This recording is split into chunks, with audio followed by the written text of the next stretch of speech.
ڕیفراندۆم لە بەڵێنی سربەخۆییەوە تا گەڕانەوە بۆ پۆست و پلەکانی بەغدا. لا 25 ئەیلولی ساڵی 2017 هەرێمی کوردستان دۆم ڕیفراندۆمی بەخۆیەوە بینی. ڕیفراندۆمی ساڵی 2005 نەسوود و نەزیانی بۆ کورد نەبوو، بەڵام ڕیفراندۆمەکەی ساڵی 2017 ژمارەیە کارەساتی مرۆیی و جوگرافی و سەربازی بەسەرگەلی کوردداهێنا. شەڕی داعش و کاریگەری لەسەر ڕیفراندۆم.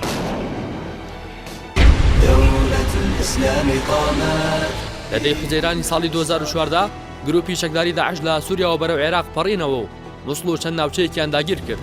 لە سەرەتادا جەنگیان تەنها لەگەڵ هێزا چەکدارەکانی عێراقدا بوو.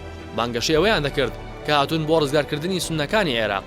بەرپرسانی هەرێمی کوردستانیش بە تایبەت پارتی بە ناڕاستەوخۆ باسییان لا شەرعەتی داعش دەکرد و دەیانوت ئێستا دراوسەیەکی نوێمان هەیە. بەڵام پاش کەمتر لە 2 مانگ داعش هێرشەکانی بۆ سەر پێشمەرگە دەست پێ کرد کە ئەگەر هێرشی ئاسمانی هاوپەیمانان و کۆماری ئیسلامی ئێران نەبووایە دیار نەبوو چارەنووسی هەولێر چی دەبوو، لەبەر ئەوەی داعش لە مەخمور و لە نزیک هەولێر وەستێنرا.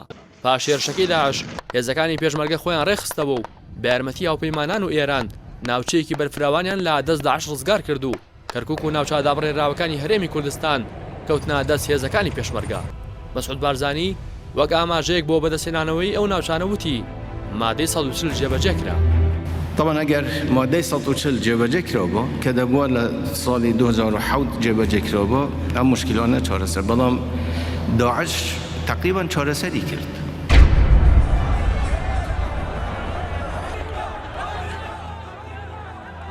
وروژاندنی پرسی سربەخۆیی و ڕیفراندۆم.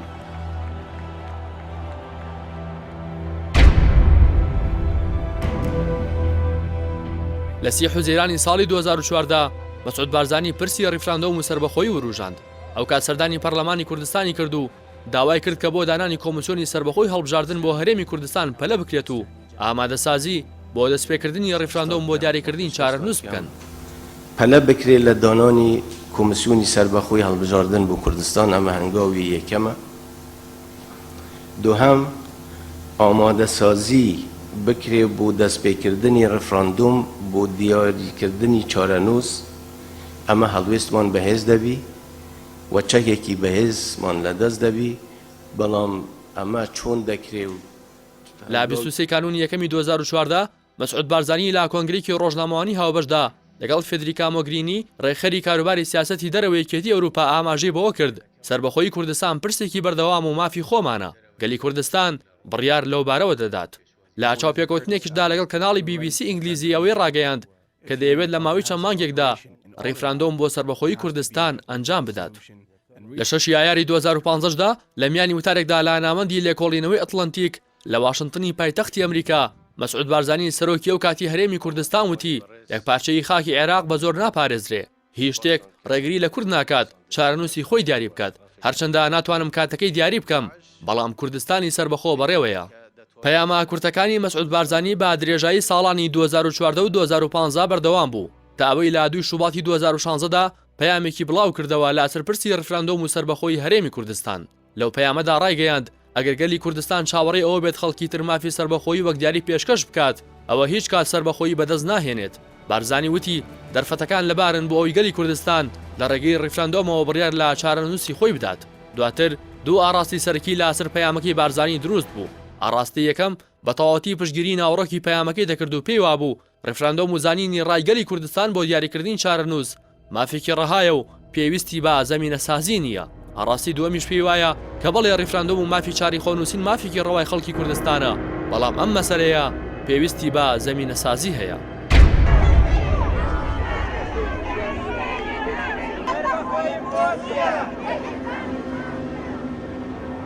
زەمینەی پەیامەکانی بارزانی بۆ ڕیفراندۆم و سربەخۆیی.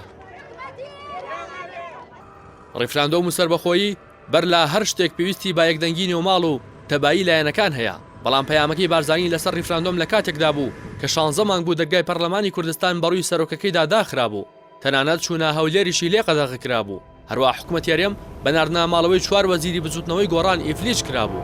نێوانی کۆمەڵی ئیسلامی و پارتی دیموکرات ئاڵۆز بوو.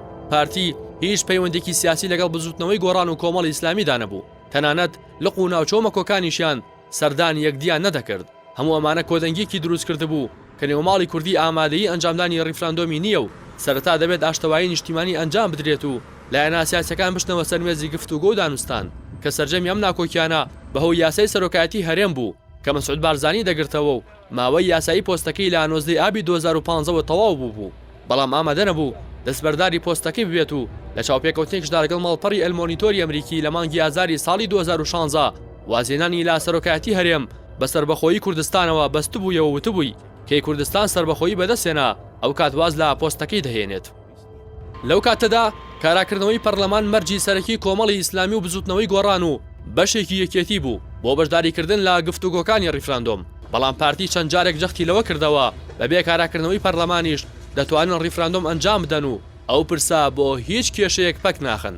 هەروەها لەو کاتەدا هەرێمی کوردستان بە قەیرانێکی سەختی ئابۆریدا تێدەپەڕی موشە بەنیوە و چارەک بەسەر موشە خۆراندا دابەش دەکرا هێزەکانی پێشمەرگە لە جەنگدا بوون بەغدا بەشە بودجەی مانگانی هەرێمی بڕی بوو سەرجەم وەبەرهێنان و پرۆژەکان وەستا بوون چەندین سەرمایەدار و خاوەن کۆمپانیای ئیفلاسیان کردبوو کێشە کۆمەڵایەتیەکان بەهۆی قەیرانی دارایەوە پەرەی سندبوو زیاتر لە ملیۆنێک ئاواری سووریا و ناوچەکانی خواروی عێراق ڕوویان لە هەرێم کردبوو شەپۆلێکی بەلێشاوی کۆچی گەنجان و هاوڵاتیانی هەرێم بۆ دەرەوەی وڵات دەستی پێکرد بوو خنکانی هاوڵاتیان لە ئاوەکانی ئیجە و بێسەر و شوێنبوونی کۆچبەران هەواڵێکی ڕۆژانە بوو لەم بارودۆخە سەخت و بارە دەرونیە ناساز و دۆخە کۆمەڵایەتی شێواوەدا ئەنجومانی باڵای ڕیفراندۆم لەسەر ئەنجامدانی ڕیفراندۆم و مجازەفەکردن با چارەنووسی هاوڵاتیانەوە سوور بوون و بەردەوامیش سوورتر دەبوون لە چاوپێکەوتنێکی گۆڤاری فۆرم پۆلیسی ئەمریکیدا و لە وەڵامی ئەو پرسیارەی ئەگەر سنوورەکانتان لەسەر داخرا و گەماروی ئابووری خراە سەر خەڵکەکەتان چی دەکەن بارزانی زۆر بێباکانە دەڵێت ڕیفراندۆم ئەنجام دەدەین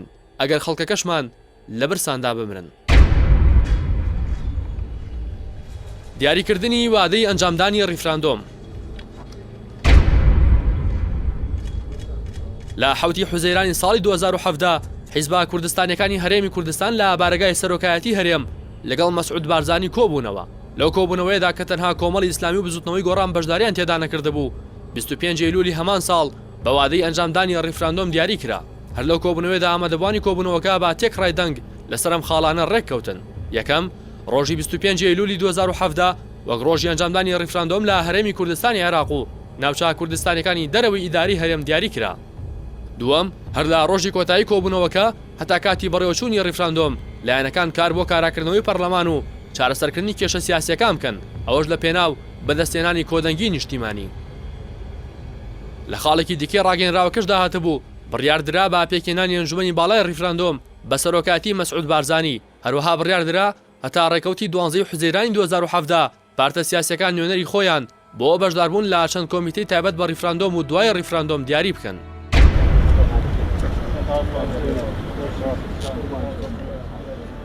کاردانەوەکانی دیاریکردنی کاتی ڕیفراندۆم کاردانەوە نێوخۆیەکان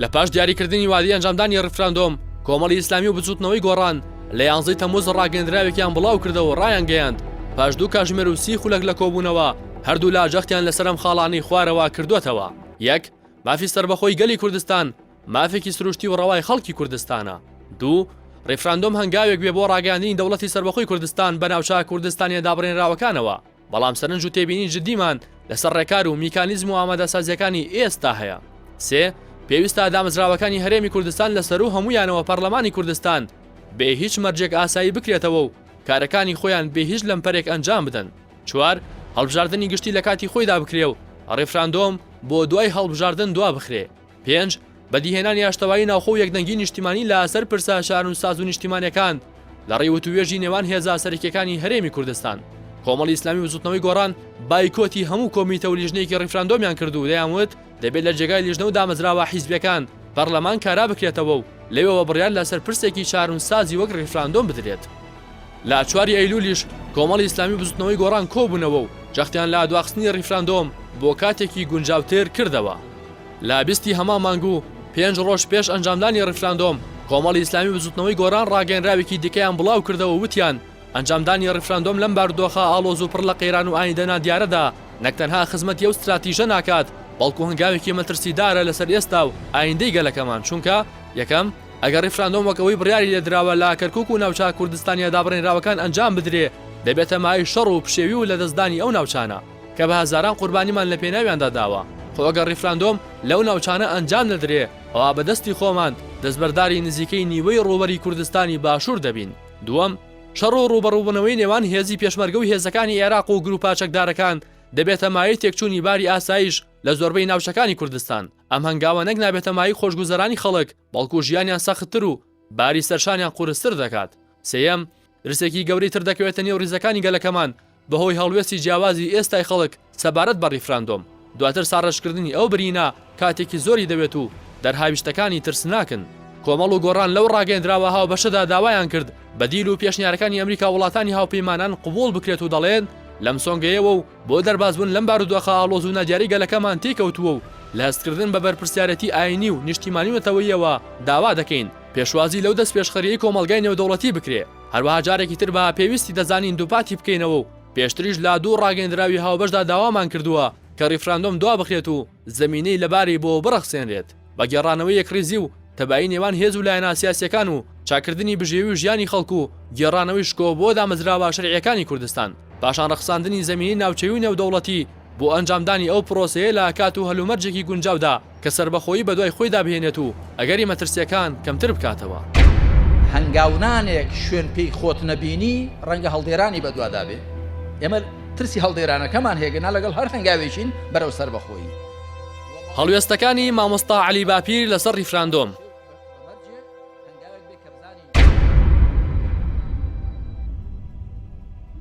قسەیەک بکەوێت باشترە نەک هەرێمەکەمان بکەوێت.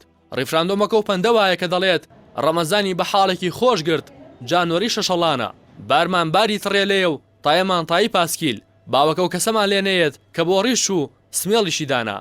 هەنگاونانێک کە بە چاوی خۆت نەبینی هەڵدێرانی بەدوادا دێت.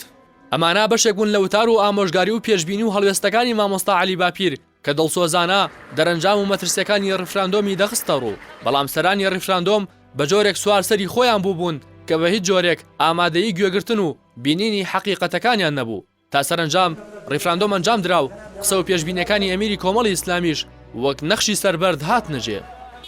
مامۆستا عەلی باپیر ئەمیری کۆمەڵی ئیسلامی کوردستان بە درێژایی گفتوگۆکانی پرسی ڕیفراندۆم چەندین وتار و نووسینی بڵاو کردەوە و تێدا پێشنیاری حەکیمانەی پێشکەش دەکرد و پێی وابوو ئەنجامدانی ڕیفراندۆم لەم کاتەدا گونجاو نییە و زەمینەی بۆ نەڕەخساوە. لەو چوارچێوەیەدا لەژێر ناونیشانی ڕیفراندۆم حەقە، بەڵام بابە شێوازێکی حەقی جێبەجێ بکرێ. لە هەفتەی تەمووز بابەتێکی لەسەر پرسی ڕیفراندۆم بڵاو کردەوە و تێداوتی بە پێویستی دەزانم لا گەرمەی هەرا و گاڵەگاڵی ئێستای نێوان لایەنە سیاسیەکان و دام و دەستگاکانی ڕاگەیاندن لەمەڕ مەسەلەی گشتپرسی لە هەرێمدا چەند سەرنجێکی خێرا بخەمە ڕوو. بێگومان وەک دەیان جار گوتومانە نەتەوەی کوردیش وەک هەر نەتەوەیەکی دیکەی دنیا مافی ڕەوای خۆیەتی کە خاوەنی ئیرادە و ئیداری خۆی بێ بە دەوڵەتی سربەخۆشەوە چ لە هەرێمی کوردستانی عێراق چ لە هەر بەشێکی دیکەی کوردستانی بەشبەشکراودا. بۆیە ئەنجامدانی گشتپرسی بۆ بە فەرمی دەربڕینی داواکردنی ئەو مافەڕەوای لەلایەن خەڵک و جەماوەری هەرێمی کوردستانەوە حەقێکی سروشتی و ڕەوایە و هیچ گرێ و گۆڵێکی تێدا نییە. بەڵام بێگومان وەک لە بەرای ئەو نووسینەدا گوتمان ئەنجامدانی پرۆسی گشتپرسی اینجا چ ڕاگەیاندنی دەوڵەتی سەربەخۆی کوردستانی بەدوادا بێ چ بەدوای دانەیەت پێویستە پاش زەمینەسازی نێوخۆیی و دەرەکی و ئامادەکردنی پێشەکیەکان بێ، چونکە هەر کەس بێوێ ئەنجامێکی دروست بۆ دەست بێنێ دەبێت پێشتر پێشەکیە دروستەکانی بۆ هەڵبچنێ. مامۆستا عەلی باپیر وتیشی بە دڵنیاییەوە زەمینەسازی نێوخۆ لە پێش زەمینەسازی دەرەکیەوەیە و بگرە هۆکارێکی گرنگ و کاریگەری شێتی. اینجا ئەگەر زەمینەسازی دەرەکی پێویستە بەویستی غێری خۆمانەوە زەمینەسازی نێوخۆ لە بەردەستی خۆماندایە و بەویستی خۆمانەوە پەیوەستە. دەبێت بە وردی حساب بۆ دەراویشتەکانی هەڵوێستی نەرێنی هەر لایەک بکەین و بەقسە و هەڵوێستی دڵگەرمانە و سۆزدارانە خۆمان فری و نەدەین و بە مەرەدیە و کەسە نەچین کە بۆ ڕیش چوو بوو سمێڵیشی خستەبانی. بەتایبەت بۆ ناوچەکانی دەرەوەی بازنەی هەرێم پێویستە هۆشیار بین و حسابی ورد و دوور بکەین. هەروەها دڵنیا بین کە ڕیفراندۆم بەبێ زەمینەسازی نێوخۆ و دەرەکی بەتایبەت کۆدەنگی و تەبایی نێوخۆ یان ئەنجام نادرێ یان نیوەچڵ دەبێ. لە پەیامێکی دیکەیدا مامۆستا عەلی باپیر لە سیانزەی ئاب لەژێر ناونیشانی کێشەکانی هەرێم لە نێوان بەڵێو نەخێردا وتارێکی بڵاو کردەوە وتی بەداخەوە ئەو ڕیفراندۆمی باز دەکرێت بە هەر هۆکارێکەوە بێت بە ئەنقەست یان بە هەڵا ئەنجام بدرێ یاخودنا سەروبەر بگرێ یان نا خراوەتە قاڵبێکی شەخسی و حیزبیەوە و ئەوەش زیانێکی زۆری پێگەیاندووە و نزیکە هەر بەڕێوە لەبار بچێ. بۆیەش لە وتارێکی پێشومدا گوتومە بە هەرچی زووترە ئەو مۆرکە شەخسی و حیزبیە لە ڕیفراندۆم بکرێتەوە.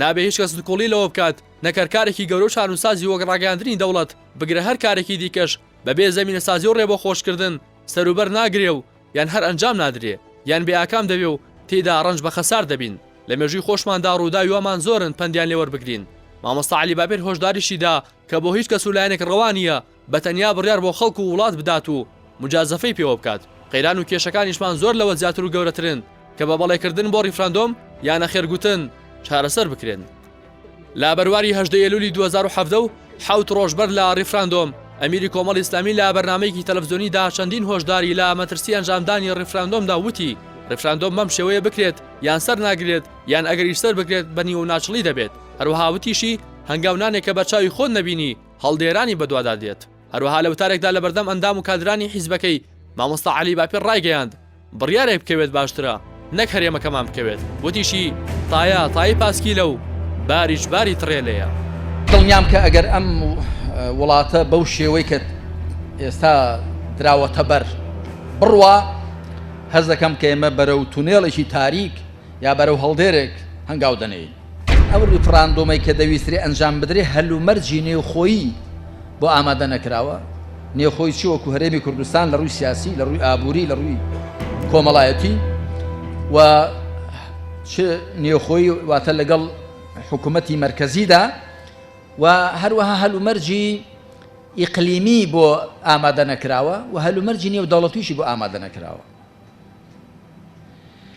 بۆیە ئێمە مەترسی ئەوەمان هەیە کە بە حساب دەمانوێت هەرێمەکەمان بکەینە دەوڵەت وەکو من لە نووسینێکدا گوت بووم دەترسم کە وەکو کابرامان لێبێ کە بۆ ڕوشی چۆ بسمێڵشی لەسەردانان هەلومەرجی هەرێمایەتی و نێودەوڵەتی بێمە ناڕەسێنرێ خۆی نێوخۆمان بێمە دەڕەسێنرا هەنگاونانێک شوێن پێی خۆت نەبینی ڕەنگە هەڵدێرانی بەدوادا بێ ئێمە ترسی هەڵدێرانەکەمان هێگەنا لەگەڵ هەر هەنگاوێکین بەرەو سەر بەخۆیی و بەڵێ بۆ هەر هەنگاوێک دەکەین بەرەو سەر بەخۆیی بەڵام بە مەرجێک هەنگاوێک بێ کە بزانین پێدەشەسپێنی و هەڵنادێرێ کوردەواری دەڵێن قسە بکە جێ بگرێ ڕبە بە پێوە سەر بگرێ قسەیەک کە بزانی جێ ناگرێ بڕیارێک کە دەزانی جێ ناگرێ زەرەری لە قازانجی زیاترە بڕیارەکە بکەوێ باشتر نەک هەرێمەکەمان بکەوێ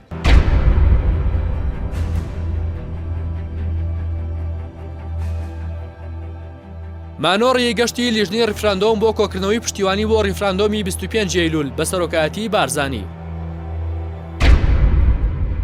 لە 11 تەموزی 2017 لیژنەی ڕیفراندۆم کە پێک هاتبوون لە مەسعود بارزانی و نەجمەدین کەریم ئەندامی مەکتەبی سیاسی یەکێتی و هۆشار زێباری ئەندامی مەکتەبی سیاسی پارتی و محەممەد داودیانی ئەندامی سەرکردایەتی یەکگرتووی ئیسلامی و نوێنەری تورکمان و مەسیحی و ئێزیدیەکان گەشتە پەرلەمانی ئەوروپا لە میانی وتاری خۆیدا مەسعود بارزانی هێرشی توندی کردە سەر بزوتنەوەی گۆڕان و بە سوتاندنی بارگاکانی پارتی و هەوڵی کودەتا تۆمەتباری کردن لە بەرامبەریشدا بزوتنەوەی گۆڕان بە توندی وەڵامی بارزانی دایەوە ڕایگەیاند مەسعود بارزانی کۆمەڵی قسەی ناڕاست و تۆمەتی ناڕەوای خستۆتە پاڵ بزوتنەوەی گۆڕان قسەکانی بارزانی نەک تەنیا دەرزێکی تری خستە ناو ڕیزەکانی گەلی کوردستانەوە بەڵکو وێنەیەکی ناشرینی کوردستانی نیشانی دۆستەکانمان لە ئەوروپادا لە حوت یاب ئەنجومەنی باڵای ڕیفراندۆم کۆبوویەوە و بڕیاری پێکێنانی شاندێکی دانوستانی لەگەڵ بەغدا پەسەند کرد وەفدەکەش لەلایەن فواد حسێن سەرۆکی ئەو کاتی دیوانی سەرۆکایەتی هەرێم سەرۆکایەتی دەکرا کە دواتر بوو بە کاندیدی پۆستی سەرۆکۆمار و لە ئێستاشدا وەزیری دەروێ حکوومەتی عێراقا بەڵام وەفدەکە بەبێ بەدەستێنانی هیچ ئەنجامێک گەڕانەوە عەبادی سەرۆک وەزیرانیش ئامادە نەبوو بیانبینێت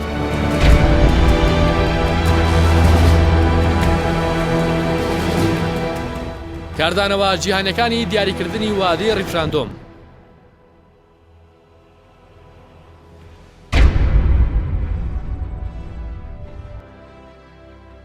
یەکێتی ئەوروپا لە 25 تەموزی 2017 بەیاننامەیەکی بەپەلەی لە دژی ڕیفراندۆم بڵاو کردەوە و هۆشداری بالایەنە سیاسیەکانی هەرێمدا کە پەلە بکەن لە کاراکردنەوەی پەرلەمان و ئەنجامدانی ڕیفراندۆمیش لەگەڵ دەستوری عێراقدا یەک ناگرێتەوە و لێکەوتەی خراپیشی لەسەر هەرێم دەبێت و یەکێتی ئەوروپا جەخت لەسەر هەڵوێستی نەگۆڕاوی خۆی لە یەکگرتووی خاکی عێراق دەکاتەوە لە 22 ئەیلولی 2017 ئەنجومەن یاسایشی نێودەوڵەتی بە ناوی هەر 15 ئەندامەکەیەوە بەیاننامەیەکی دژی ڕیفراندۆمی هەرێمی کوردستان دەرکرد و داوای لە حکوومەتی هەرێم کرد کە ڕیفراندۆم ئەنجام نەدەن چونکە باردۆخی ناوچەکە دەخاتە مەترسیەوە ئەنجومەن یاسایش لەو ڕاگەیەنراوەدا و تووشێتی هەرێکە لە وڵاتانی تورکیا و عێراق و ئێران و ئەمریکا و وڵاتانی دیکەی هاوپەیمانان دژی ئەنجامدانی ڕیفراندۆم و ڕایانگەیاندووە پێویستە ڕیفراندۆمی هەرێم بۆ زیاتر تێکنەدانی ناوچەکە وازی لێ بهێنرێت لە چواریاب کونسوڵخانەی ئەمریکا لە هەولێر ڕایگەیاند ڕێکستی لەرسن وەزیری دەرەوەی ئەمریکا لە پەیوەندیەکی تەلەفۆنیدا لەگەڵ مەسعود بارزانی جەختی کردەوە لە بەرهەڵستی ویلایەتە یەکگرتوەکانی ئەمریکا لە ڕیفراندۆم بۆ سەربەخۆیی و پەیامی پشتگیری بەردەوامی ویلایەتە یەکگرتوەکانی ئەمریکا گەیاند بۆ عێراقێکی دیموکراتی فیدراڵی یەکگرتوو. هەروەها برێت مەگۆرک نێردەی تایبەتی سەرۆکی ئەمریکا بۆ جەنگی دژی تیرۆر لە کۆنگرەیەکی ڕۆژنامەنووسیدا لە 14 مانگی ئەیلول لە هەولێر هەڵوێستی وڵاتەکەی لەسەر ڕیفراندۆم بە شێوەیەکی ڕاشکاوانە باس کردووتی لەگەڵ ئەنجامدانی ڕیفراندۆمی سربەخۆیی هەرێمی کوردستاندا نین و پشتیوانی لێ ناکەن. لە 9 ئەیلول ئەحمەد ئەبولغێد ئەمینداری گشتی کۆمکاری عەرەبی گەشتە هەولێر و لەگەڵ مەسعود بارزانی کۆبوویە و داوای لێکرد کە لە ئەنجامدانی ڕیفراندۆم پاشگەز بێتەوە. لە بەرامبەردا کۆمکاری عەرەبی لە نێوان هەولێر و بەغدا نێوەندگیری دەکات تا کێشەکان بە گفتوگۆ چارەسەر بکرێن. وڵاتانی هەرێمیشت دژایەتی خۆیان بۆ ڕیفراندۆم ڕاگەیاند.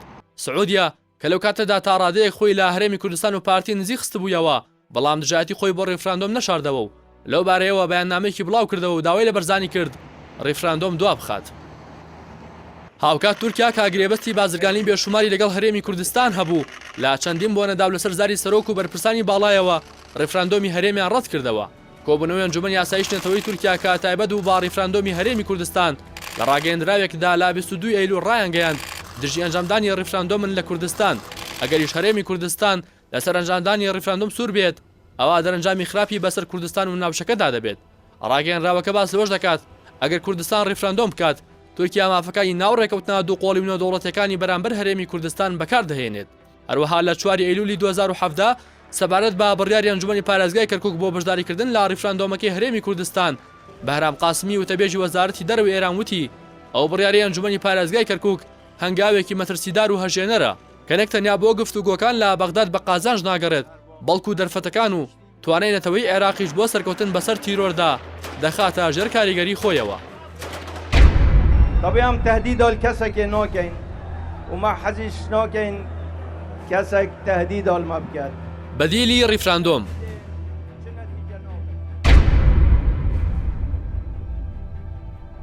لە مانگی هەشدا بانگەشەکانی ڕیفراندۆم دەستی پێکرد. مەسعود بارزانی مەلعەب بە مەلعەب دەگەڕا و دەنگی بەڵی بۆ ڕیفراندۆم کۆ دەکردەوە. هاوکار لەگەڵ چین و توێژە جیاوازەکان کۆ دەبوویەوە و بەڵێنی دەوڵەتی سربەخۆی پێدەدان. لە وتارەکانیدا بارزانی دەیوت ئەگەر ئەو وڵاتانی کە داوای دواخستنی ڕیفراندۆم دەکەن بەدیلێکمان پێشکەش بکەن ئەوە ڕیفراندۆم دوا دەخین. لە بەرامبەرشدا برێت مەگۆرک نێردەی تایبەتی سەرۆکی ئەمریکا بۆ جەنگی دژی تیرۆر لە کۆنگرەیەکی ڕۆژنامەنووسیدا لە 14 ئەیلول وتی ئەو بەدیلەی کە بارزانی داوای دەکات پێیانداوە و چاوەڕی وەڵام دەکەن. مەگۆرک داوای لە حیزبەکانی ئەنجومەنی باڵای ڕیفراندۆم کرد کە بەجددی بیر لەوە بەدیلە بکەنەوە. هەروەها ئەمریکا و بەریتانیا نەتەوە یەکگرتوەکان بەدیلی ڕیفراندۆمیان خستە بەردەم مەسعود بارزانی بەڵام ئەنجومەنی باڵای ڕیفراندۆم لە کۆبوونەوەیەکدا بەدیلەکەی ڕەت کردەوە. بارزانی لە قەزای سۆران و لە میانی بانگەشەی ڕیفراندۆمدا لە 19 ئەیلول و 6 ڕۆژ پێش ڕیفراندۆم وتی ئەگەر تا 2-3 ڕۆژی دیکە و بەدیلەمان بەدەست گەشت ڕۆژی 25 نۆ ئاهەنگ دەگێڕین و ئەگەر ئەو بەدیلە نەگەشت ڕیفراندۆمی خۆمان دەکەین. لە 15 ئەیلول و ڕۆژە پاش کۆبوونەوە لەگەڵ برێت مەگۆرک کە بەدیلی ڕیفراندۆمی پێشکەش کردبوو بڕیاری جواب وەڵام بدرێتەوە. مەسعود بارزانی لە مەراسیمی پشتگیری ڕیفراندۆم لە ئامێدی ڕایگەیاند هەتا ئەمڕۆژ هیچ بەدیلێک پێشکەش نەکراوە. بارزانی لەبارەی هەڕەشەکانیش ڕایگەیاند گوێ بە هیچ هەڕەشەیەک نادەن و حساب بۆ هیچ کەسێکیش ناکەن. سیارامەش بووە نەوەین بێنەمە ڕفراندۆمێ تاجیلکەن چوو بەدیلۆش نەدەن و کۆمە بۆدەیەتم بوو کاو ادعا هەنگو مافی مرۆڤە کاو ادعا هەنگو حقوقی ئینسانە کاو ادعاات هەنگو دیموکراسی کاو ما تصور کرد پاداشت گەلی کوردستانê نەتیجە خوینەوە هەمە شەهیدە و ئوستورە داعشە پێشمەرگۆتێکش کۆن دێن بێژن گەلی کوردستانی حەقی وەیە مادەم ئەو معارزێ بکەن ئەمیش هەندە حسابێ بۆ ڕایۆ یەک بەشەرن.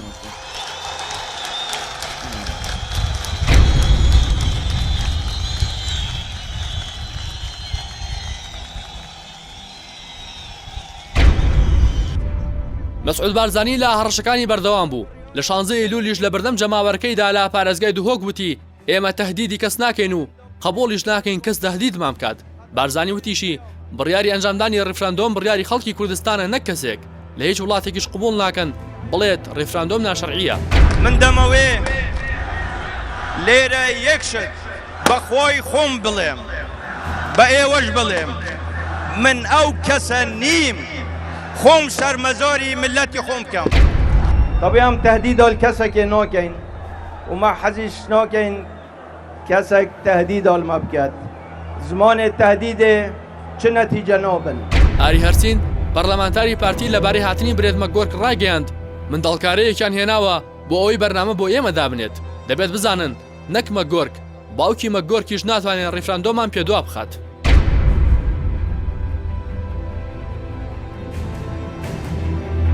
نامەکەی وەزیری دەرەوەی ئەمریکا بۆ بەدیلی ڕیفراندۆم. مەسعود بارزانی لە وتارەکانیدا باسی لەوە دەکرد کە هەتا بەدیلێکی باشیان پێشکەش نەکرێت لە ئەنجامدانی ڕیفراندۆم پاشگەز نامنەوە لە کاتێکدا کە ڕێکخستی لەرسنی وەزیری دەرەوەی ئەمریکا نامەیەکی ڕسمیە ڕاستی بارزانی کردبوو تا وەک بەدیل قبوڵی بکات، بەڵام ئەو نامە تا پاش ڕیفراندۆم شاردرایەوە و ئەندامانی دیکەی ئەنجومەنی باڵای ڕیفراندۆم لە نامەکە ئاگادار نەبوون. لەو نامەیەدا تیلەرسن پێشنیازی ئەنجامدانی دانوستان لە نێوان کوردەکان و بەغدا بۆ دەسەڵاتی خۆبەڕێوەبەری زیاتر و ئەگەری سربەخۆیی بە پاڵپشتی کۆمەلگای نێودەوڵەتی دەکات. بە گوێرەی ڕەشنووسەکانی نامە پێشتر بڵاو نەکراوەکەی ڕۆژی 23 ئەیلولی وەزیری دەرەوەی ئەمریکا بۆ بارزانی پێشنیازەکە بەڵێنی پاڵپشتی ئەمریکا و نەتەوە یەکگرتوەکانی بۆ گفتوگۆیەکی یەکساڵی لە نێوان کوردەکان و حکومەتی بەغدا کردووە بۆ چارەسەرکردنی ژمارەیەک لە پرسە گرنگەکان کە بوونەتە هۆی تێکچوونی ئەو پەیوەندیە لەم چەند ساڵانەی دواییدا. پێگەی هێزا کوردەکانی ناسراوە بە پێشمەرگا ڕێکەوتنەکانی تایبەت بە گەشتی ئاسمانی مەدەنی بۆ هەرێمی کوردستان، دابشکردنی داهاتی نیشتیمانی نەوت، پێگەی شاری جێناکۆکی کەرکووک و نوێنەرایەتیکردنی دیبلۆماسی دیبلۆماتکارەکانی بارزانی لە پایتەختەکانی دەرەوەدا لەم پێشنیازەدا هەبوون. لە هەمووی گرنگتر دوایین ڕەشنووسی نامەکەی تیلەرسن دەڵێت ئەگەر دانوستانەکان شکستیان هێنا ئەوەش بەهۆی باوەڕی خراپی بەغداوە، ئەو کاتە ئێمە دان بە پێویستی گشت پرسیەکەدا دەنین. وەزیری دەرەوەی ئەمریکا لە نامەکەدا دەڵێت ئامادەین کار ئاسانی بکەین بۆ پاڵپشتیکردنی تەواوی لەلایەن ڕێکخراوی نەتەوە یەکگرتوەکان و هاوبەشە گرنگەکانمانەوە وەک بەریتانیا و فەڕەنسا. ئەمە دەرفەتێکی دەگمەنە کە ئێمە بەڕێزەوە داوال لێ دەکەین بۆی ئەڵتەرناتیڤێک بۆ گشتپرسیە پلان بۆ دانراوەکە قبوڵ بکە کە باوەڕمان وایە ئەم گشتپرسیە ئەنجامی مەترسیداری دەبێت و تەنانەت دەکرێت ئامانجەکانتان بەرەو دواوە باتەوە. لە بەرامبەر پابەندبوونمان بە یارمەتیدانی ئەم چوارچێوە جددیە بۆ گفتوگۆ وەک ئەڵتەرناتیڤێک بۆ دواخستنی گشتپرسیە پلان بۆ دانراوەکە دوای پابەندبوونی تۆ لەسەرم خاڵانە سنووری هەرێمی کوردستان لە ڕێگەی دانوستانەوە لەگەڵ بەغدا بڕیاری لەسەر دەدرێت. ئەوەش بە گوێرەی ئەم پرۆسەیە لە ئامادەی 140 داهاتووە. ئەمریکا لەگەڵ نەتەوە یەکگرتوەکان و بە هاوکاریکردن لەگەڵ حکومەتی عێراق پاڵپشتی لە پرۆسەیەکی خێرا بۆ چارەسەرکردنی ئەم پرسانە دەکات. ئەوەش لە چوارچێوەیە و کاتەدا لەسەرەوە باس کراوە. هاوتەریب لەگەڵ چوارچێوەکەدا بۆ دانوستاندن لە ماوەی 1 ساڵدا ئێمە پاڵپشتی و کاراسانی بۆ چارەسەرکردنی جێبەجێکردنی ڕێکەوتنەکانی تایبەت بەدەسەڵات و داهات بە شێوەیەکی واتادار و جێبەجێکردنی مادەی 140 و چارەسەرکردنی پرسەکانی دیکەی وەک پێشمەرگا، فڕۆکەوانی، ئاسمانی مەدەنی و نوێنەرایەتە دیبلۆماسیەکان و بابەتەکانی دیکە دەکەین. بەڵام بارزانی ئەم نامەی تیلەرسنی قبوڵ نەکرد و لە 25 ئەیلول ڕیفراندۆمی ئەنجامدا.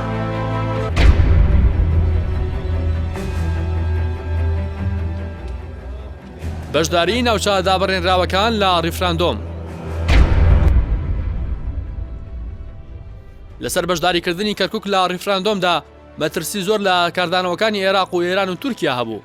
هەر بۆیە بەڵبەندی کەرکووکی یەکێتی بە زۆرینەی دەنگ بڕیاریدا ڕیفراندۆم کەرکووک نەگرێتەوە. مەڵبەندی کەرکووکی یەکێتی ڕەتی کردەوە بەشداری بانگەشەی ڕیفراندۆم کات و ڕایان گەیاند مەترسی لەسەر کەرکووک دروست دەبێت و ئامادەکاری نەکراوە. بۆ هۆیەشەوە خەڵکی کەرکووک و شارەکە دەکەوێتە مەترسی. بەڵام بە پێداگیری پارتی و نەجمەدین کەریمی پارێزگاری پێشوو ڕیفراندۆم پارێزگای کەرکووکیشی گرتەوە. ئەمە شێکێتی نیشتیمانی لە نێو خۆدا بە سەردوو بەردا دابەش کرد. لە 12 ئەیلول مەسعود بارزانی گەشتە کەرکووک و جەختی لە ئەنجامدانی ڕیفراندۆم کردەوە و وتیشی ڕیفراندۆم کەرکووک دەگرێتەوە. جێگری بەرپرسی مەڵبەندی یەکێتی لە کەرکووک لەسەر ئەو سەردانە دەڵێت لەو کۆبوونەوەیە کۆمەڵێک برادر بەشداری کۆبوونەوەکەیان کرد. هەمویان لە ئاستی بەرپرسیارەتی دابوون وەک دکتۆر نەجمەدین و شێخ جەعفەر و ئاسۆ مامەند و کەمال کەرکووکی. ئاسۆ مامەند زۆر بەجددی باسی کەرکووکی کرد و هەموو ئەو مەترسیانی خستە ڕوو کە ئێستا ڕوویان داوە. وتی ئەم ڕیفراندۆمە زەرری گەوری تێدا دەکەین. دەڵێت منیش ڕاستپێردراوەکانی مەڵبەندم بۆ بارزانی خوێندەوە و پێم وت ئێمە تکال لێ دەکەین کەرکووک ئەو باردۆخە هەڵناگرێ. ئەو برادرانی کە ئازانیاری دەدەن بە تۆ ڕازگۆ نین. با ڕیفراندۆم کەرکووک نەگرێتەوە. بەڵام وەک باسی دەکات بارزانی لەسەر ئەنجامدانی ڕیفراندۆم و بەشداری کەرکووکی شتیدا سوور بووە. بە قەنەعەتی من سنوورەکەندا ناخرێن. نەخوێندنەوەی بارودۆخەکە.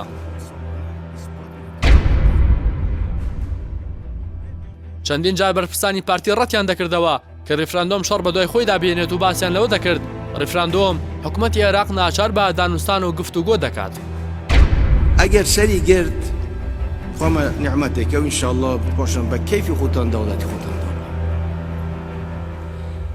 ئەگەر سەری نەگرت کەوکی ئەوانەی کە هەر لە ئێستاوە ئەڵێن ئێمە لەگەڵ ئەوەنین و خەتەرە و وا دەبیتن و سنوور دەگیرێ و لە برسان دەمرین ئێوە وەختە ڕێگە کرەوەیە سنوورەکان بکەنەوە ئەمە بەغدا و ئەمە ڕێگەی هەموو ئەوە بڵێن ئەم کابرا شێت بووە سۆری سەری خۆی بوو هەموو خەتای ئەو بوو ئەو وەختە من حاضرم بوو ئەم مەسەلەیە سرم لەسەری دابنێم و بۆ خەڵکی تریش بۆ خۆی ئیدارای خۆی بکات بەڵام یەک حەقیقەت هەیە بی ئێمە هەموو بزانین ئێستا ساڵەکانی شەستەکان و حەفتەکان و هەشتەکان نییە زۆر بەرژەوەندی تێکەڵ بوون دنیا گۆڕاوە وەزع گۆڕاوە یعنی کوردستان ئەوەندە وەرەقەیەکی لاواز نییە کە هەر خەڵک هەر کەسێک بیاوێ بە کەیفی خۆی یاری پێ بکات ئێمە نابێ خۆمان بە لاواز بزانین خۆمان بە ڕەنگە ئێمە ئەگەر وای لێ هات ئێمە زەرەر بکەین بەڵام خەڵکی تری زەرەرە کات و من شخصی ئومێدەوارم قەناعەتیشم وایە کە ممکنە فترەیەک هەندێک ناڕازی بن گەف و گوڕمان لێ بکەن تۆزێ دێ محاولە بکەن دێ کۆسپ و تەگەرە دروست بکرێت بەڵام بەخۆ دنیا هەموو خەڵک مەساڵحی خۆی دەوێت ئەم دەوڵەتانەش هەموو دەوڵەتی پراگماتین لە نەتیجە لەگەڵ ئەمری واقع تەعامل دەکەن بەڵام ئەگەر ئێمە چاوەڕوانیەوە بین هەموو دەوڵەتانی دەوروبەری ئێمە و ئەوروپا و ئەمریکا هەموو بڵێن زۆر باشە فەرم و بچم وەڵڵاهی تا دنیای ئێمەوە نابین سبەینێ بێن پێمان بڵێن لە خانەقین و کەرکووک و شنگار و مەخمور و ئەو ناوچانە هەمووی دەرچن چیان پێ دەڵێین دەرچین بە چ ڕوویەک ئێمە ڕووبەڕووی خانەوادەی ئەو شەهیدانە ئەو میلەتە دەبینەوە چ بە خۆی خۆمان دەڵێن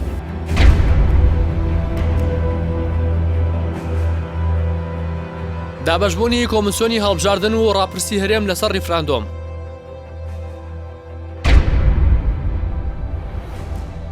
کۆمیسیۆنی باڵای سەربەخۆی هەڵبژاردن و ڕاپرسی کوردستان لە پێنج لایەنە ئاسەرەکیەکەی هەرێم پێکاتووە بەم شێوەیە پارتی دیموکرات 3 کۆمسیار یەکێتی نیشتیمانی 2 کۆمسیار گۆڕان 2 کۆمسیار کۆمەڵی ئیسلامی 1 کۆمسیار یەکگرتووی ئیسلامی 1 کۆمسیار مەسعود بارزانی لە نووسراوێکدا داوای لە کۆمیسیۆنی هەرێم کردبوو کە 25 ئەیلول وەک کاتی ڕیفراندۆم دیاری بکات بەڵام ئەنجومەنی کۆمسیارانی کۆمیسیۆنی باڵای سەربەخۆی هەڵبژاردنەکان و ڕاپرسی بوون بە 2 بەشەوە و نوێنەرەکانی کۆمەڵ و گۆڕان و یەکێتی کە 5 کۆمسیاریان دەکرد دژی دیاریکردنی 25 ئەیلول بوون بۆ ئەنجامدانی ڕیفراندۆم تا سەرنجام لە پاش 2 کۆبوونەوە و لاکۆبوونەوەی سێمدا یەکێک لا کۆمسیارەکان یەکێتی چۆپاڵ نوێنەرانی پارتی و یەگرتوو بەمە ژمارەیان بوو بە 5 ئەندام و 25 ئەیلولیان وەک وادەی ڕیفراندۆم بە زۆرینەی دانگ دیاری کرد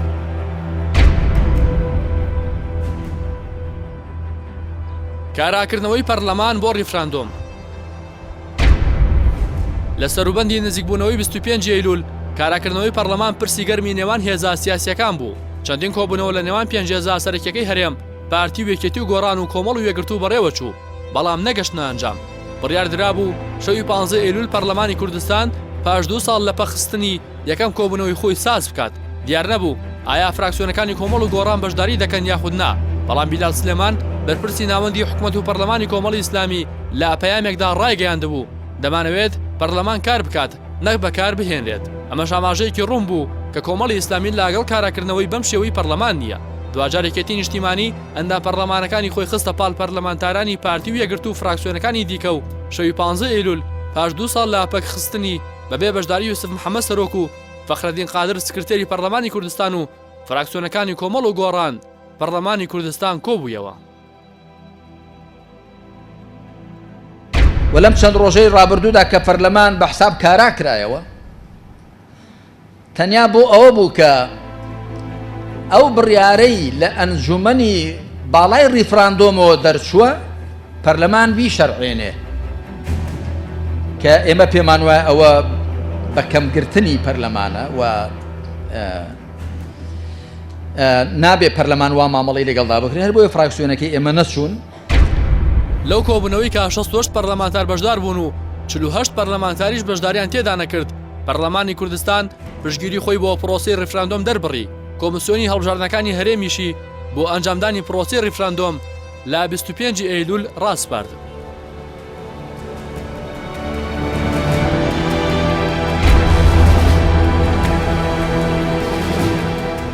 ڕۆژی ئەنجامدانی ڕیفراندۆم.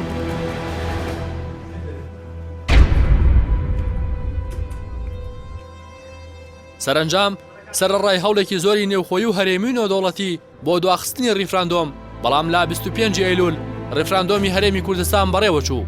لە سەدا 72.16 هاوڵاتیان بەشداریان تێدا کرد. لە ئەنجامیشدا لە سەدا 92.72 بەشدار بووان بە بەڵێو، لە سەدا 7.27 بەنەخێر دەنگیاندا. ئەنجامدانی ڕیفراندۆم کاردانەوەی بەرفراوان و خێرایی وڵاتانی ناوچەکە و زلهێزانی لێکەوتەوە و سەرجەمیان پشتگیری خۆیان بۆ یەکپارچەی عێراق و دانەنان بە ئەنجامی ڕیفراندۆم دووپات کردەوە.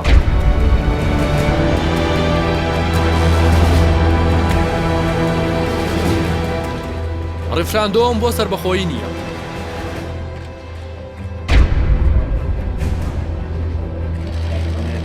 لە پاش دەنگدانی بە بەڵێ بۆ ڕیفراندۆم، لێچیروان بارزانی سەرۆکی و کاتی حکوومەتی هەرێم کە بەشداری هیچ ئاهەنگ و بانگەشەیەکی ڕیفراندۆمی نەکردبوو ڕایگەیاند ڕیفراندۆم بۆ جاکردنەوەی سنوور و دروستکردنی دەوڵەت نییە. ئەم قسە هەرزوو پەڕی تۆڕە کۆمەڵایەتیەکان و ڕووپەڕی ڕاگەیاندنەکانی داگیر کردو بە یەکەم هەنگاوی پاش گەزبوونی و بەرپرسانی هەرێم لە بەڵێنی سەربەخۆی پاش ڕیفراندۆم دانرا. بە تاکید ئەوەی ئەمڕۆ ئێمە لە هەرێمی کوردستان دەیبینین لە پرۆسەی دەنگدان بۆ سەربەخۆیی ڕیفراندۆم بۆ ئەوە نییە ئێمە ڕۆژی پاشتر ئەعلانی سەربەخۆیی کوردستان بکەین. بۆ ئەوەش نییە کە حدودەکانی کوردستان بەو ڕیفراندۆمە دەستنیشان بکەین. ڕیفراندۆمی ئێمە بە هیچ شێوەیەک بە معنای ئەوە نییە کە 26 مانگ ئێمە ئەعلانی دەوڵەتی سەربەخۆی کوردستان دەکەین. هەروەها مەسعود بارزانی لە 26 ئەیلول و تەنها ڕۆژێ لە پاش ئەنجامدانی ڕیفراندۆم داوای لە بەغدا کرد کە دەرگای گفتوگۆ دانەخات. وتیشی ڕیفراندۆم بۆ سەربەخۆیی و فەرزکردنی ئەمری واقع نییە. ئەم ڕیفراندۆمەی ئەنجام دراوە نەبوو فەرزکردنی ئەمری واقعە و نەبوو دیاریکردنی سنوورە، بەڵکو بۆ ئەوە بوو گەلی کوردستان بە شێوەیەکی دیموکراتی و ئاشتیانە ڕێی خۆی لەبارەی چارەنووسی خۆی دەرببڕێت. هەروەها پاشکستی ڕیفراندۆم نێچیروان بارزانی پاش گەڕانەوەی لە فەڕەنسا تەنها لە یەک کۆنگرەی ڕۆژنامەنووسیدا دەجار پابەندبوونی خۆی بە یەکپارچەی خاکی عێراق دووپات کردەوە. دەشڵێت ئێمانوێل ماکرۆن سەرۆکی فەڕەنسا بەڵێنی پێداون دیدارێکی حەیدەر عەبادیان بۆ ڕێک بخات. زۆریش سوپاسی سەرۆکی فەڕەنسا دەکات بۆ ئەو هەنگاوە.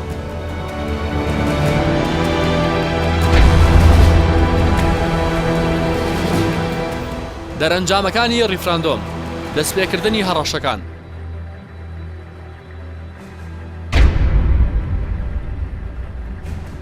پاش ئەنجامدانی ڕیفراندۆم دەرگای دیپلۆماسی لەسەر هەرێمی کوردستان داخرا.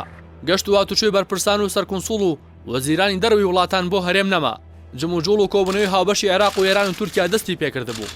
هەرجارە و لەسەر ئاستێک کۆ دەبوونەوە، لەسەر ئاستی وەزیرانی دەرەوە و بەرگری و سەرۆکەکانەکانی سوپا چەندین دیدار و کۆبوونەوە لە نێوان بەغدا و ئەنقەرە و تاران بەڕێوە چوو. هەروەها چەندین مانۆڕی سەربازی هاوبەشیان لەسەر سنوورەکانی هەرێم ئەنجامدا.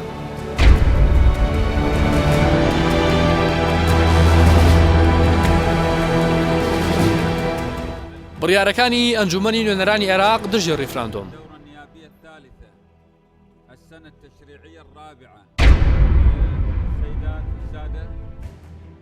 ئەنجومەنی نوێنەرانی عێراقی فیدراڵ لا کۆبوونەوەی ژمارە 23-27 ئەیلولی 2017 کە تایبەت بوو بە کاردانەوەی لەسەر ئەنجامدانی ڕیفراندۆم لە ناو هەرێم و ناوچەکانی دەرەوەی ئیداری هەرێمی کوردستان چەند سزایەکی بەسەر کوردستاندا سەپاند و حەیدەر عەبادی سەرۆکوەزیرانی ئەو کاتی بەجێبەجێکردنیەوە پابەند کرد.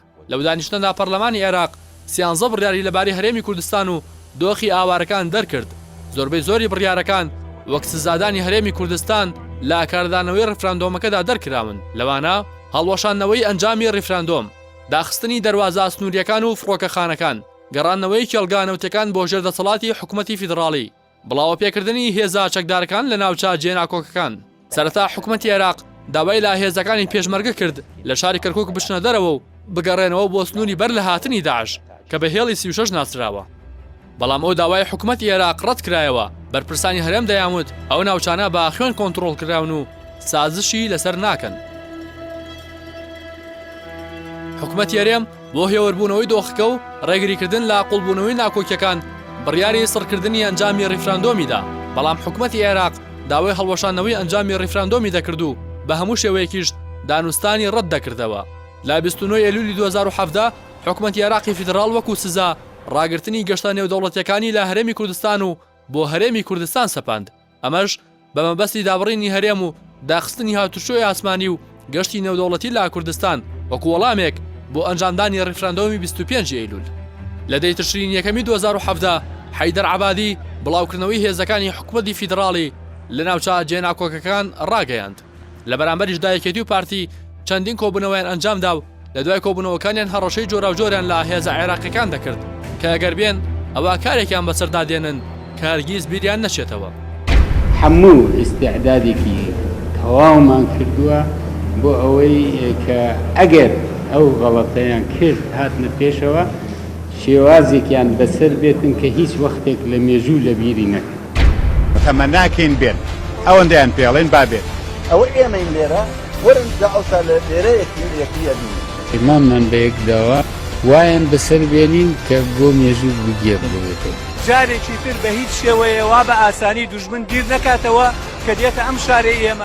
لە ناو خاکی ئێران لە ناو خاکی تورکیا عێراق و ئێران عێراق و تورکیا چیەکەن کەیفی خۆیانە چ دانسێگەکەن چ شەوێکی عسکەری ئەەکەن کەیفی خۆیانە بەڵام حەزەکەم ئەمەش بۆ بینەرانی بەڕێزی بزانن گەلی کوردستان ئەوەندە بەهێزە سەرکردایەتی ئێمە ئەوەندە خاوەن ئیرادە و عەزمێکی بەهێزە پەیام بە ئێرانیەکانیش دراوە بە تورکیاش دراوە بە حکوومەتی عێراقیش دراوە یەک پست بێنە ناو خاکی کوردستانی عێراق یەک پست ئەمرین بەڵام نایاڵین ئیرادەی ئێمە بشکێ لە بەرامبەرەوە. بەڵام لە 12 ئۆکتۆبەر لە ناوچەکانی مەریەم بەگ ناحی تازە داقوق ئەبوو محەممەد و ئەبوو نەجم هێزەکانی پێشمەرگە کشانەوە ئەمەش زەنگی دەستپێکردنی ڕووداوەکانی 16 ئۆکتۆبەر بوو. لەو کاتەدا کۆمەڵی ئیسلامی و بزوتنەوەی گۆڕان هەستیان با مەترسێکی جدی بۆ بەفیڕۆدانی خوێن و ڕەنجی پێشمەرگە هەست پێ کرد. هەر بۆیە لە 12 ئۆکتۆبەر و 4 ڕۆژ پێش ڕووداوەکانی 16 ئۆکتۆبەر بەیاننامەیەکیان بڵاو کردەوە و ڕایان گەیاند ئەمڕۆ گەلەکەمان لە باشووری کوردستان لە بەردەم مەترسێکی جدیدایە کە دوور نییە بێتە مایل لە دەستدانی دەستکەوتەکانمان و بەفیڕۆدانی خوێن و فرمێسکی هەزاران تێکۆشەر و قوربانیانی خەڵکی کوردستان. هەموو ئەو مەترسیانەش لە ئەنجامی بڕیاری سیاسی نادروست و بەهەند نەگرتنی مەترسیەکان و گەڕانە بە دوای بەرژەوەندی کەسی و حیزبیدا. یەکێک لەو بڕیارە هەڵۆ مەترسیدارانەش ڕەتکردنەوەی داوا و دەستپێشخەری کۆمەلگای نێودەوڵەتی و هەوڵا ناوخۆیەکان و ئەنجامدانی ڕیفراندۆم بوو لەم هەلومەرجەدا بەبێ زەمینە سازی.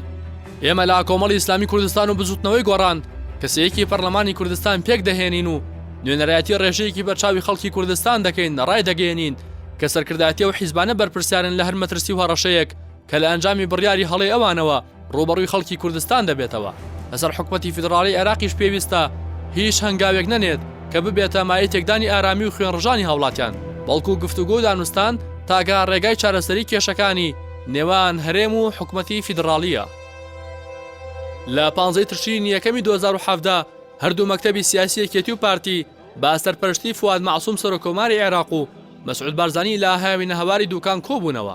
لە پاش کۆبوونەوەکە ڕاگەندراوێکی پێشخاڵیان بڵاو کردەوە و ڕایان گەیاند لەسەر کێشەی سەربازی و ئاسایش لە ناوچەکانی دەرەوەی هەرێمی کوردستان یان هەر شوێنێکی دیکە هەموو چەشنا دەستبەردانێکی سەربازی یان جوڵاندنی هێز و ڕەشە و گوڕەشە جگە لە مەترسەکانی لەسەر پەیوەندی نێوان هەرێم و بەغداد هەڕەشەشە لەسەر هەر جۆرە هەوڵێکی ڕازگۆیانە بۆ چارەسەر یاشتیانی کێشەکان. هەروەها ڕاستەوخۆ پێشێلکردنی یاسا و ڕێسایە کە بڕیاریان لێدراوە هێزە چەکدارەکانی عێراق بۆ یەک لایکردنەوەی کێشە سیاسی ناوخۆیەکان بەکار بهێنرێ. بەڵام بەپێی زانیاریەکان هەردوو لالۆ کۆبوونەوەدا لەسەر کشانەوەی هێزەکانیان لە ناوچە کێشە لەسەرەکان ڕێککەوتبوون.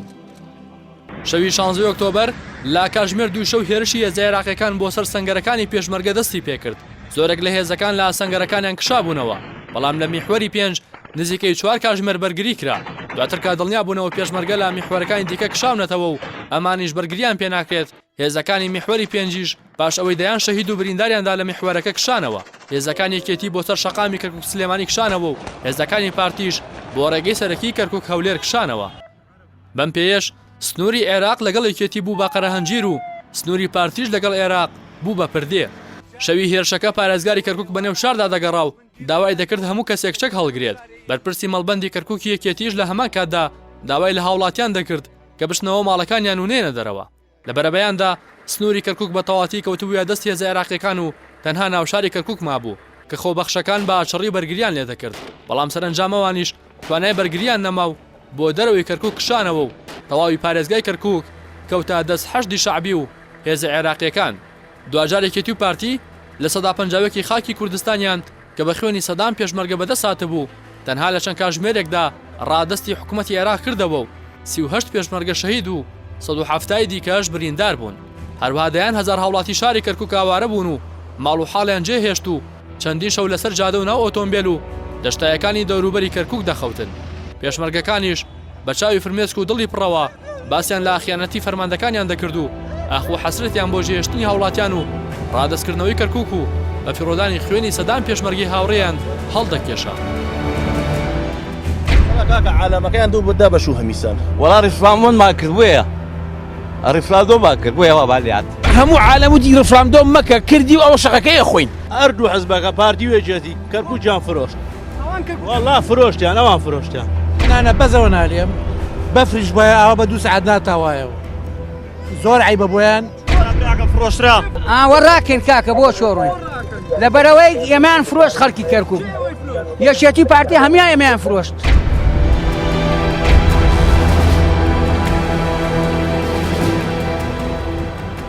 ئەو ناوچانەی کە ڕادستی حکوومەتی عێراق کرانەوە.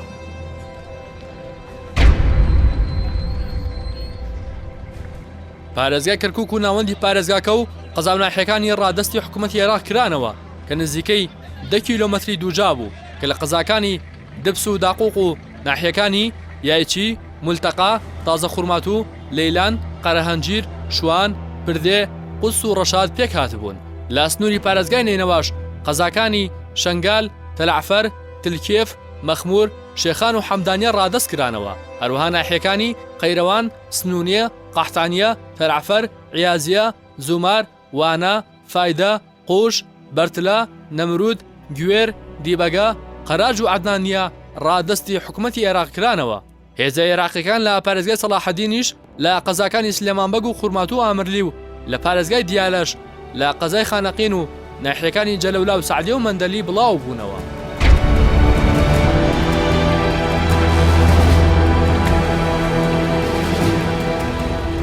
پاش 16 ئۆکتۆبەر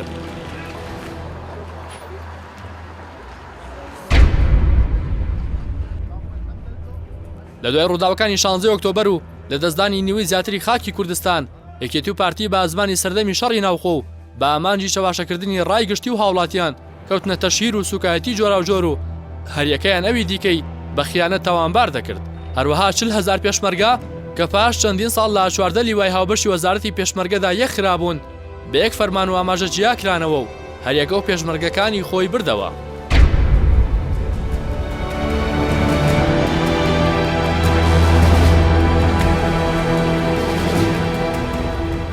گەڕانەوە بۆ بەغدا.